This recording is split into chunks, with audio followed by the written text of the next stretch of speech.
ഇന്ന് നടന്നുകൊണ്ടിരിക്കുന്ന പാരിസ്ഥിതിക പ്രശ്നങ്ങൾക്കെല്ലാം മൂലകാരണം മനുഷ്യന്റെ വിവേകശൂന്യവും അനിയന്ത്രിതവുമായ പ്രകൃതി ചൂഷണത്തിന്റെ അനന്തരഫലങ്ങളാണെന്ന് ഇരിങ്ങാലക്കുട രൂപത ബിഷപ്പ് മാർ ജെയിംസ് പഴയാറ്റിൽ പറഞ്ഞു. ലോക പരിസ്ഥിതി ദിനത്തോടനുബന്ധിച്ച് KCYM-ന്റെ ആഭിമുഖ്യത്തിൽ വൃക്ഷത്തൈകൾ നടന്ന ചടങ്ങിന്റെ ഉദ്ഘാടനം നിർവഹിച്ച് സംസാരിക്കുകയായിരുന്നു അദ്ദേഹം. രൂപത കാര്യാലയത്തിൽ കൽപ്പവൃക്ഷം നട്ടുകൊണ്ടാണ് ഉദ്ഘാടനം ചെയ്തത്. രൂപത വികാരി general monsignor Vincent Alappat, director father Wilson Eluvathingal Koonan, Thomson Chiriyankandath, Nijo Jacob, Joby Yousifan, Sevy Changan എന്നിവർ പ്രസംഗിച്ചു. പരിസ്ഥിതി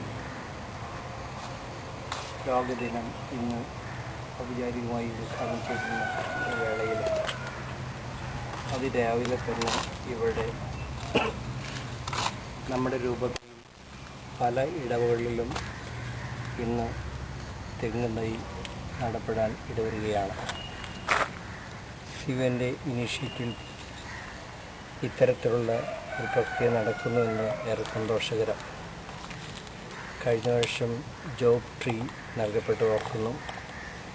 രൂപതയുടെ ജൂബിലി അവസരത്തിൽ അതുപോലെ തന്നെ നമ്മുടെ എല്ലാ ഇടവുകളിലും മരങ്ങൾ നട്ടുവിടുവാൻ ഇടവരുത്തി ഓർക്കുകയാണ്. ഒരു സന്തുലിത അവസ്ഥ എപ്പോഴും ആവശ്യം വേണ്ടതാണ്.